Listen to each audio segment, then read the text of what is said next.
ఇతరుల బాధలో కూడా వినోదం వెతికే వారిని నిలదీసే రోజులు రావాలని, అందరూ నాకెందుకులే అనుకుంటే ఇలాంటివి సర్వసాధారణంగా మారతాయని ప్రముఖ యాంకర్ సినీ నటి అనసూయ అన్నారు. అనసూయ హోలీ సందర్భంగా నిర్వహించిన ఓ కార్యక్రమానికి ముఖ్య అతిథిగా హాజరయ్యారు. వేదిక మీద డాన్స్ చేసి అలరించారు. ఆ తర్వాత ఆమె మైక్ తీసుకుని మాట్లాడారు. ఆమె మాట్లాడటం ప్రారంభించగానే కొందరు వ్యక్తులు ఆంటీ అంటూ కేకలు వేశారు. అయితే దాన్ని పట్టించుకోకుండా అనసూయ తన ప్రసంగాన్ని కొనసాగించారు. ఇందుకు సంబంధించిన వీడియో సామాజిక మాధ్యమాల్లో వైరల్ అయింది. ఈ వీడియోకు పెద్ద ఎత్తున కామెంట్స్ వచ్చాయి. ఈ వీడియోకు వచ్చిన కామెంట్స్ తో కొందరు రీల్స్ చేశారు. దీనిపై అనసూయ తీవ్ర ఆశాన్ని వ్యక్తం చేశారు. ఇతరుల బాధలో ఆనందాన్ని వెతుకోవటం ఏంటని ఆవేదన వ్యక్తం చేశారు.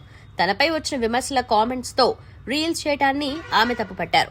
ఇతరుల బాధలో ఆనందం వెతుక్కోవటం సరికాదని అన్నారు. పక్కవారి పట్ల కనీస సానుభూతి, సామాజిక బాధ్యత లేని వారిని ఈ సమాజం నిలదీసే రోజు రావాలని అన్నారు.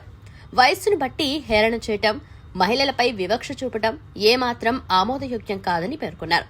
ఇలాంటి వారిని చూసి సమాజం సిగ్గుపడాలని, అందరూ నాకెందుకులే అని వదిలేస్తే నిత్యం జరుగుతూనే ఉంటారన్నారు. ఇలాంటి అంశాల పట్ల నిర్లక్ష్యం వహించినట్లయితే క్రమంగా మానవత్వం కోల్పోతామని అన్నారు. ఉన్నది ఉన్నట్లు చెప్పడానికి ఎప్పుడూ మొహమాట పడనని అనసూయ పేర్కొన్నారు.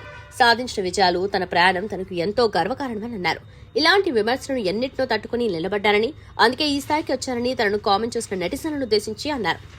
ఆటుపోట్లను ఎన్నిటినో ఎదుర్కొని ఈ స్థాయికి వచ్చిన తనను విమర్శించడానికి మీరెవరని ఆమె ఆగ్రహం వ్యక్తం చేశారు.